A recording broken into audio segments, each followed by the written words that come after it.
Сәлем достар, бүгін мен шоколадный медовик тортын жасаймын. Менімен бірге болыңыздар. Ең алдымен кремімізді дайындап аламыз. Сүтке жұмыртқаны, крахмалды және қантты салып, баяу отта үздіксіз араластырып отырамыз.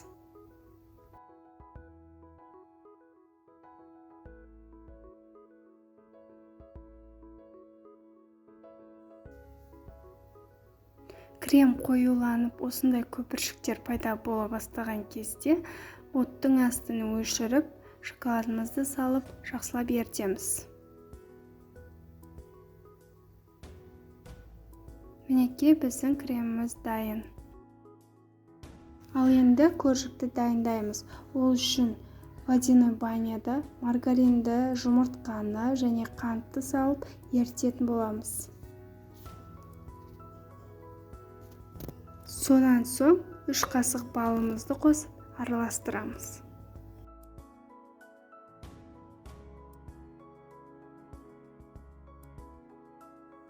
Еріп дайын болған массамызға сода салып және міндетті түрде ұнды електен өткізіп, сонан соң 1 қасық қопсытқышты және 2 қасық какаоны салып жақсылап араластырып, қою масса болғанша араластырамыз.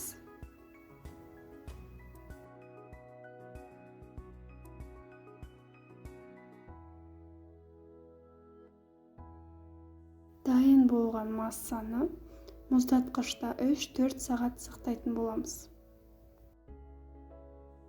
Мұздатқыштан шыққан қамырымызды осындай форма жасап, оны бөлшектерге бөлеміз. Менде 8 бөлшек шықты. Сіз өзіңіз қалаған формада қалағанша бөлшектерге бөлсеңіз болады. Сонан соң әр бөлшекті пергамент қағазында дәл осылай жайып аламыз.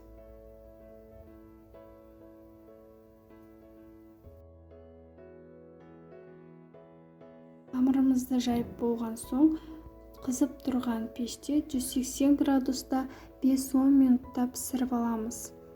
Пісіп болған коржиктерді пергамент қағазынан босатып, өзіңіз қалаған формаға келтіріп кесіп аламыз.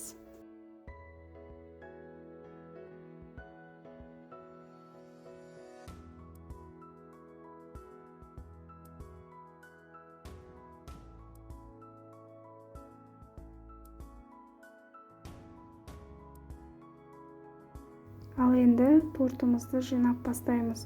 Біздің коржигімізде, кремімізде міндетті түрде салқындатылған болуы тиіс.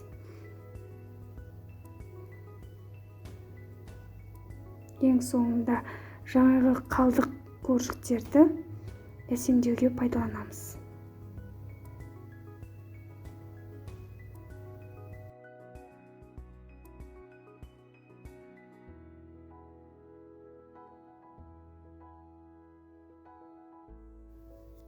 Мінекей достар, тортымыз дайын. Бұл торт өте оңай, әрі өте дәмді болып жасалынады. Сондықтан міндетті түрде жасап көріңіздер. Тортқа қажетті ингредиенттердің барлығын видеоның астына жазып қалдырамын. Астарыңыз дәмді болсын.